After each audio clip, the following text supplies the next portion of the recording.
یہ تو جناب پر روشن ہی ہے کہ یہ توحید کی امانت کے حامل ان ظاہرہ عوالم میں نئے دین و نئے حکم کے ساتھ ظاہر ہوتے ہیں۔ بس چونکہ یہ عرش بقا کے طائر مشیت الہی کے آسمان سے اترتے اور سب خدائی امر مبرم پر قیام فرماتے ہیں، اس لیے ایک ہی ذات و ایک نفس ہونے کا حکم رکھتے ہیں، کیونکہ سب عشق الہی کے جام سے سرشار و شجر توحید کے پھلوں سے سیراب ہوتے ہیں۔ ان مظاہر حق کے دو درجے ہیں، ایک خالص تجرید و جوہر تفرید کا درجہ ہے۔ اس درجہ میں اگر سب کو ایک ہی نام و کام سے موسوم کیا جائے تو بیجا نہیں، چنانچہ فرمایا ہے سورہ بقرہ، ہم اس کے رسولوں میں کچھ فرق نہیں کرتے، کیونکہ سب لوگوں کو توحید الہی کی دعوت دیتے اور لا انتہا فیض و فضل کے کوثر کی بشارت سناتے ہیں، اور خلت نبوت سے مزین و چاکر مکرمت سے ممتاز ہوتے ہیں۔ اسی لیے نقطہ فرقان نے فرمایا ہے میں سب نبی ہوں، اور دوسری جگہ فرمایا ہے میں آدم اول و نوح و موسیٰ و عیسیٰ ہوں۔ اسی قسم کا مضمون طلعت علوی نے بھی فرمایا ہے، اور ایسے ہی اور بیانات جو ان تجرید کے اترنے کی جگہوں کی توحید پر دلالت کرتے ہیں، کلمات ازلی کے مصدروں اور جواہرات علمی کے خزانوں سے ظاہر ہوئے ہیں، جو کتابوں میں درج ہیں۔ یہ طلعات حکم کے اترنے اور امر کے ظاہر ہونے کی جگہ ہوتے ہیں، اور امر کثرت و تعدد کی علائشوں سے پاک ہے، چنانچہ فرمایا ہے ہمارا امر واحد ہے، سورہ قمر۔ بس جب امر واحد ہے تو امر کے ظاہر کرنے والے بھی واحد ہی ہوں گے۔ ایسے ہی دین کے اماموں اور یقین کے چراغوں نے فرمایا ہے۔ مختصراً یہ تو آن جناب کو معلوم ہو گیا کہ کل نبی امر اللہ کی حیاکل ہیں، جو مختلف لباسوں میں ظاہر ہوئی تھیں، اور اگر آپ گہری نگاہ سے دیکھیں تو سب کو ایک ہی باغ میں بیٹھے، ایک ہی ہوا میں اڑتے، ایک ہی فرش پر جلوہ نما اور ایک ہی حکم کے حکم دینے والے پائیں۔ یہ ہے ان جواہر وجود اور غیر محدود و ان گنت آفتابوں کی یگانگت۔ بس اگر ان تقدیس کے مظاہر میں سے ایک فرمائے کہ میں کل نبیوں کی رجت ہوں، اور درست ہے، اور اسی طرح ہر پچھلے ظہور کے لیے پہلے ظہور کی رجت ثابت ہے۔ بس جب نبیوں کی رجت آیتوں اور روایتوں میں ثابت ہو گئی تو ان کے اولیاء کی رجت بھی ثابت و محقق ہے، اور یہ رجت ایسی ظاہر ہے کہ دلیل و برہان کی محتاج نہیں۔ مثلاً ملاحظہ کریں کہ نبیوں میں سے ایک نوح تھے۔ جب نبوت پر مقرر ہوئے اور قیام الہی سے امر پر قیام فرمایا تو ہر شخص جو آپ پر ایمان لایا اور آپ کے امر کا مطیع ہوا، وہ ایک نئی زندگی سے مشرف ہوا، اور اس کے حق میں نئی زندگی اور نئی روح کا حکم صادق آیا، کیونکہ خدا پر ایمان لانے اور اس کی ذات کے مظہر کو ماننے سے پہلے وہ دنیوی اموال و اسباب مثلاً بیوی بچے اور کھانے پینے وغیرہ وغیرہ سے ایسی محبت رکھتے تھے کہ رات و دن عیش کے سامان و موہمات کے دھیان میں گزارتے اور فانی چیزوں کے حاصل کرنے میں سرگرم رہتے۔ اس کے علاوہ بحر ایمان پر پہنچنے سے پہلے وہ اپنے باپ دادا کے آداب و رسم و رواج کے ماننے اور پیروی کرنے میں ایسے راسخ و پکے تھے کہ اگر قتل کا حکم ان پر لگایا جاتا تو شاید اس پر راضی ہوتے، مگر ان تقلیدی باتوں میں جو قوم میں رائج تھیں ایک ذرا سی تبدیلی پر بھی راضی نہ ہوتے، چنانچہ کل قوم چلا اٹھی تھی۔ تحقیق ہم نے اپنے باپ دادا کو ایک مذہب پر دیکھا اور ہم انہی کی پیروی کر رہے ہیں، سورہ زخرف۔ یہی لوگ ایسے محدود پردوں اور مذکورہ تنگ خیالیوں کے ہوتے ہوئے بھی مظاہر سبحان کے ہاتھوں صحبائے ایمان سے جام ایقان پی کر ایسے بدلے کہ بیوی بچے اور مال و دولت و جان و ایمان بلکہ کل ماسوات کو ترک کر دیا، اور شوق الہی کے قلبات و ذوق خدائی کے جذبات سے ایسے مدہوش ہوئے کہ کل دنیا و اس کی چیزوں کو ایک تنکے کے برابر بھی نہ سمجھتے تھے۔ کیا ان پر نئی پیدائش اور رجت کا حکم صادق نہیں آ سکتا؟ اسی طرح یہ بھی دیکھیں کہ یہ لوگ خدا کی نئی و عجیب عنایت تک پہنچنے سے پہلے ہزار حیلہ و تدبیر سے اپنی جان کو ہلاکت کی جگہوں سے بچاتے تھے، حتیٰ کہ کانٹے سے بچتے اور لومڑی سے ڈرتے تھے، مگر اس فوز و عظیم عنایت سے مشرف ہونے کے بعد 100,000 جان رائگاں قربان کرتے تھے، بلکہ ان کی مقدس ارواح تن سے بیزار تھیں۔ ان کا ایک فرد ایک فوج سے مقابلہ و مقاتلہ کرتا تھا۔ اگر یہ شخص وہی پہلے شخص تھے تو کس طرح ایسی باتیں جو عادات بشری کے مخالف و خواہشات بدنی کی مزاحم ہیں ان سے ظاہر ہوتی؟ الغرض یہ صاف ظاہر ہے کہ بلا خدائی تغیر و تبدل بہت محال ہے کہ ایسے آثار و افعال جو پہلے آثار و افعال سے کچھ بھی مشابہت نہیں رکھتے ان سے ظاہر ہوتے اور عرصہ ظہور میں آتے۔ چنانچہ ان کی بے چینی اطمینان سے، ان کا شک یقین سے اور ان کا خوف جرأت سے بدل گیا۔ یہ ہے اکسیر الہی کی شان جو بندوں کو ایک گھڑی میں بدل دیتی ہے۔ مثلاً تانبا کا ملاحظہ کیجیے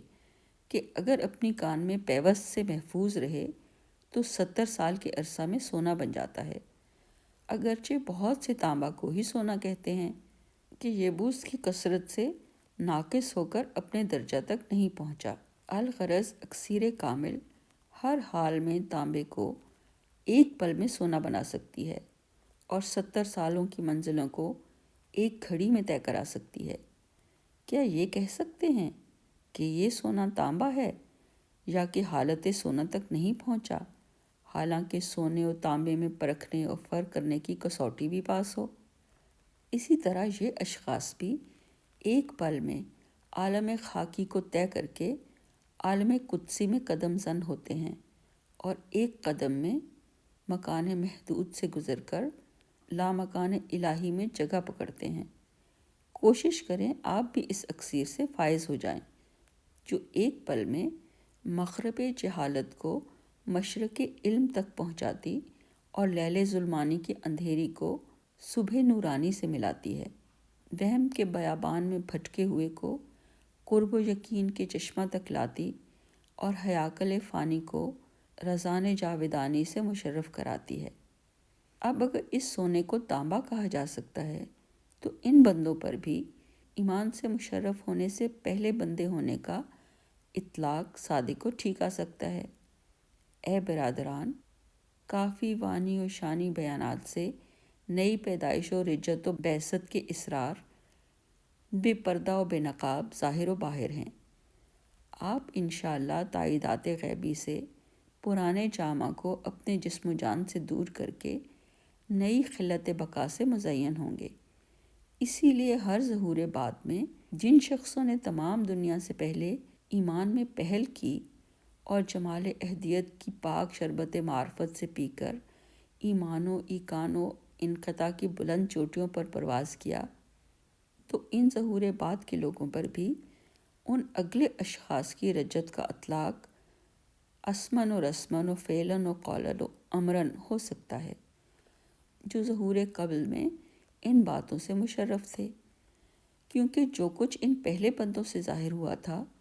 وہی ان بعد کے بندوں سے ظہور میں آیا۔ مثلاً شرق میں اگر پھولوں کی ایک ٹہنی ہو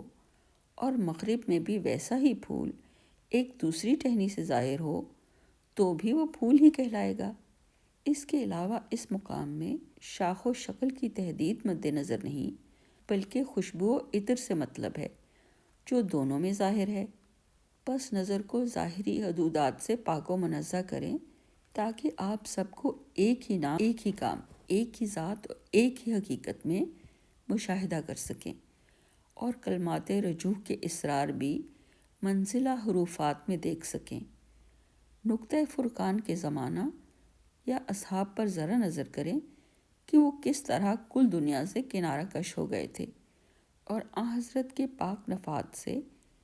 کل بشری ضروریات و نفسانی خواہشات سے پاک و مقدس و منقطع ہو کر سب اہل دنیا سے پہلے آپ کے دیدار سے کہ عین دیدار خدا تھا فائز ہوئے تھے۔ چنانچہ سنا ہی ہے کہ وہ کس طرح اس مظہر ذوالجلال کی حضوری میں بڑھ بڑھ کر جانثاری کرتے تھے۔ اب اس استقلال و ہمت و انقطاع کی رجت کو نقطۂ بیان کے اصحاب میں ملاحظہ فرمائے۔ چنانچہ دیکھا ہی ہے کہ کس طرح ان اصحاب نے رب الارباب کی رحمت کے عجائبات میں انقطاع کے جھنڈوں کو امتناع ناقابل پہنچ کی چوٹیوں پر جا گاڑا ہے۔ الغرض یہ انوار ایک ہی شمع سے ظاہر اور یہ پھل ایک ہی شجر سے نمودار ہوتے ہیں۔ ان میں دراصل کوئی فرق ظاہر یا کوئی تغیر دکھائی نہیں دیتا۔ یہ سب خداوند کے فضل سے ہے اور وہ اپنی مخلوق میں سے جس کو چاہتا ہے بخشتا ہے۔ انشاءاللہ عرض نفی کو چھوڑ کر بحر اثبات میں داخل ہوں گے تاکہ جمع و تفریق و توحید و تفریق و تجرید و تجدید خدائی کے عوالم کو اس نظر سے دیکھیں جو عناصر و اضداد سے پاک ہے، اور اسی طرح حضرت معانی کے قرب و قدس کے اعلیٰ افق پر بلند پرواز ہوں۔ بس ان بیانات سے ظاہر ہو گیا کہ اگر ایک طلعت آخر لا آخر میں آئے اور اس امر پر قیام کرے جس پر کہ طلعت اول الاول نے کیا تھا، یا طلعت آخر ہر طرح سے طلعت اول کی کہی جا سکتی ہے، اسی لیے نقطۂ بیان روح ماسوا فدائین حقیقت کے آفتابوں کی مثال سورج سے دیتے ہیں کہ اگرچہ وہ اول الاول سے آخر الآخر تک طلوع ہوتا ہے تو بھی وہی سورج ہے جو نکلا تھا۔ بس اگر کہیں یہ وہی پہلا سورج ہے تو بھی بجا ہے، اور اگر کہیں کہ اس صورت کی رجت ہے تو بھی درست ہے۔ اسی طرح ختمیت کا اطلاق طلعت اول پر درست ہے اور اس کے برعکس طلعت آخر پر جائز ہے، کیونکہ وہ امر جس سے طلعت ختم نے قیام کیا ٹھیک وہی ہے جس پر جمال اول نے قیام کیا تھا۔ اور مطلب حالانکہ صحبائی علم و یقین سے پنے ہوں کے نزدیک اس قدر واضح ہے، تو بھی کس قدر لوگ اس مطلب کو نہ سمجھنے کے باعث لفظ خاتم النبیین سے متعجب ہو کر کل فیضوں سے دور و محروم ہو رہے ہیں۔ حالانکہ خود آن حضرت نے جیسا کہ اوپر ذکر ہوا فرمایا ہے، میں آدم و نوح و موسیٰ ہوں، کہا ہے پھر بھی سوچتے نہیں کہ جس طرح اس جمال ازلی پر یہ کہنا درست آتا ہے کہ میں آدم اول ہوں، اسی طرح یہ کہنا بھی بجا ہے کہ میں آدم آخر ہوں، کیونکہ جس طرح مبدأ انبیاء یعنی آدم کو خود سے نسبت دیتے ہیں، اسی طرح ختم انبیاء بھی اسی جمال الہی سے منسوب کیا جا سکتا ہے۔ بس یہ بالکل واضح ہے کہ جس طرح بداع النبیین آن حضرت پر درست ہے، اسی طرح خاتم النبیین بھی صادق ہے۔ اس مطلب سے کل اہل دنیا اس ظہور میں آزمائے گئے ہیں۔ چنانچہ بہتوں نے اس قول کے پیچھے لگ کر صاحب قول سے رخ پھیر لیا ہے۔ ہم نہیں جانتے کہ حق جل ذکر کی اولیت و آخریت سے ان لوگوں نے کیا سمجھ رکھا ہے۔ اگر اولیت و آخریت سے دنیاوی اولیت و آخریت مراد ہے تو چونکہ دنیاوی اسباب ابھی ختم نہیں ہوئے تو پھر اس ذات احدیت پر آخریت کا اطلاق کیسے ہو سکتا ہے؟ بلکہ اس رتبہ میں اولیت نفس آخریت اور آخریت نفس اولیت ہے۔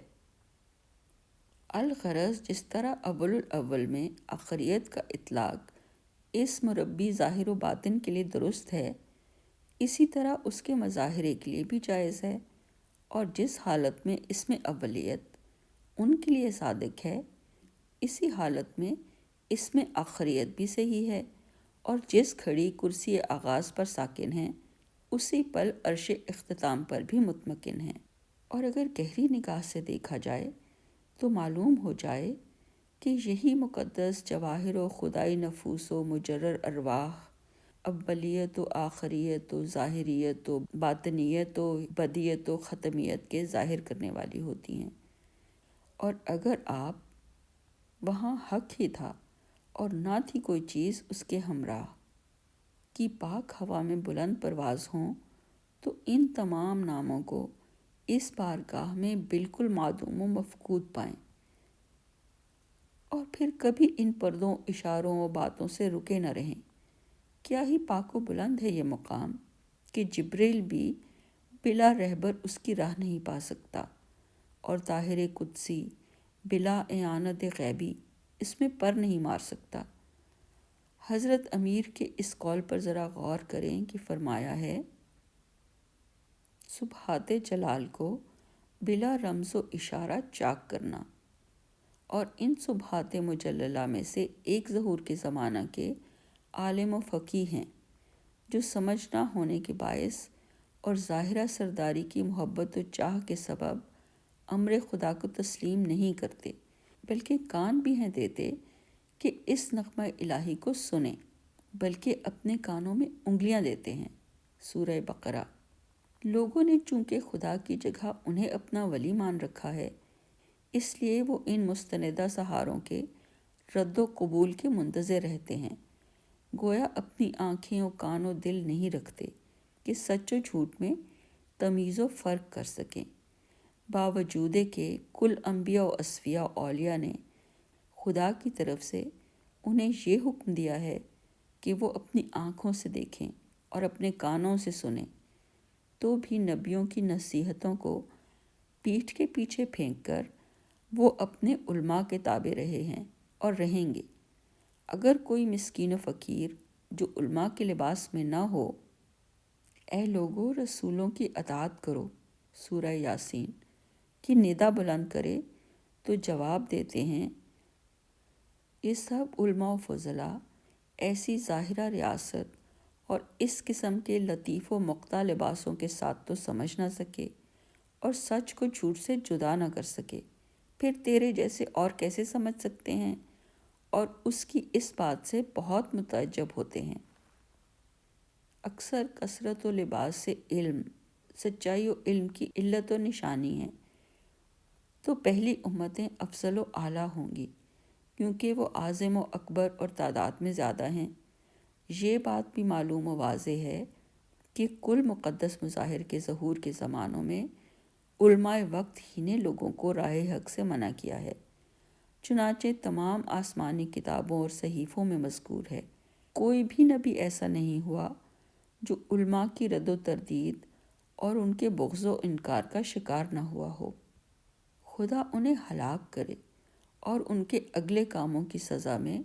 اور اس کی سزا میں جو اب کر رہے ہیں۔ اب خیال کریں کہ ان ضلالات کی ہیاکل سے کون سے سبحات جلال بڑھ کر ہیں۔ خدا کی قسم، ان کو پھاڑنا سب سے بڑا کام اور ان کو چاک کرنا سب سے افضل عمل ہے۔ خدا ہمیں اور تمہیں اے معشر روح توفیق دے، تاکہ زمانہ مستغاث میں اس توفیق کے سہارے تم موفق ہو اور اس کے ایام میں دیدار خدا سے محروم نہ رہو۔ اسی طرح لفظ خاتم النبیین اور دوسری ایسی ہی باتیں سبحات جلال ہیں، جن کا چاک کرنا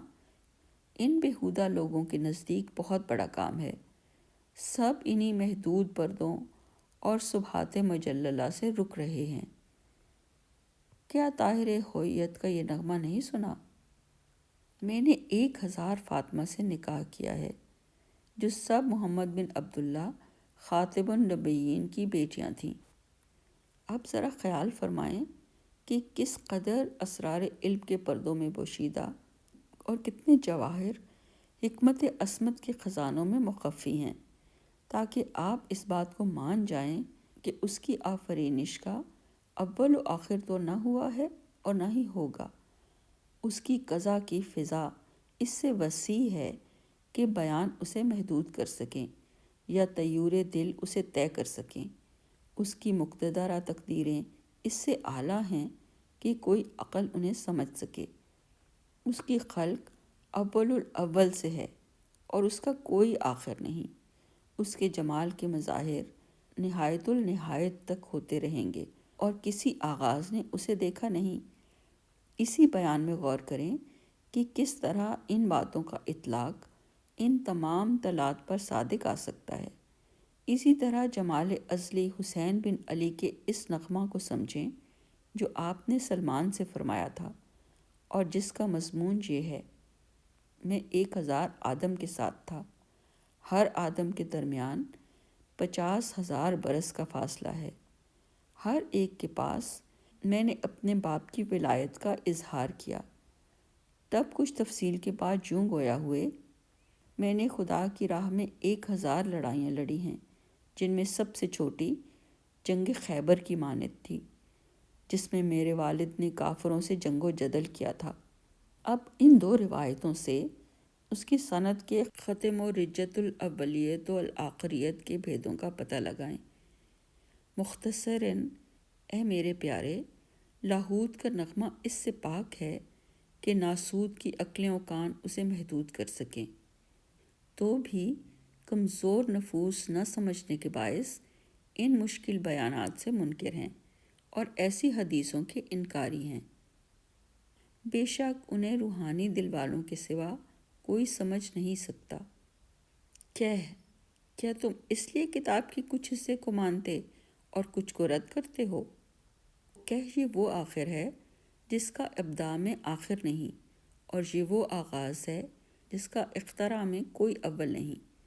اے اہل عالم، تم آخر کی تجلیوں کو آغاز کے ظہورات میں دیکھ سکتے ہو؟ ازحد تعجب تو اس بات سے ہے کہ یہ لوگ بعض ان جگہوں میں تو جو ان کی مرضی و خواہش کے مطابق ہیں، قرآن کی منزلہ آیتوں اور صاحبان ایقان کی حدیثوں کو دیکھ سکتے ہیں، اور بعض میں جو ان کی خواہش کے خلاف ہیں ان کا بالکل انکار کرتے ہیں۔ کیا تم اس لیے کتاب کے کچھ حصے کو مانتے اور کچھ کو رد کرتے ہو؟ سورہ بقرہ۔ پھر کس طرح تم نہ جان کر فیصلہ کرتے ہو؟ مثلاً کتاب مبین میں رب العالمین ختمیت کے ذکر، لیکن خدا کا رسول اور خاتم النبیین ہے، سورہ احزاب، کے بعد کل لوگوں سے اپنے دیدار کا وعدہ فرماتا ہے۔ چنانچہ وہ آیات جو اس شہنشاہ بقا کی لقا پر دلالت کرتی ہیں کتاب میں مذکور ہیں، اور ان میں سے کچھ پہلے لکھی جا چکی ہیں۔ خدائے واحد اس بات کا گواہ ہے کہ قرآن میں کوئی ذکر ایسا عظیم و ایسا صریح نہیں جیسا کہ اس کی لقا و دیدار کا ہے۔ مبارک ہیں وہ لوگ جو اس سے فائز ہوتے ہیں۔ جس دن بہت لوگ اس سے انکار کریں گے، جیسا تم دیکھ بھی رہے ہو، تو بھی وہ حکم اول خاتم النبوت کی روح سے امر ثانی دیدار خدا سے منکر ہو رہے ہیں،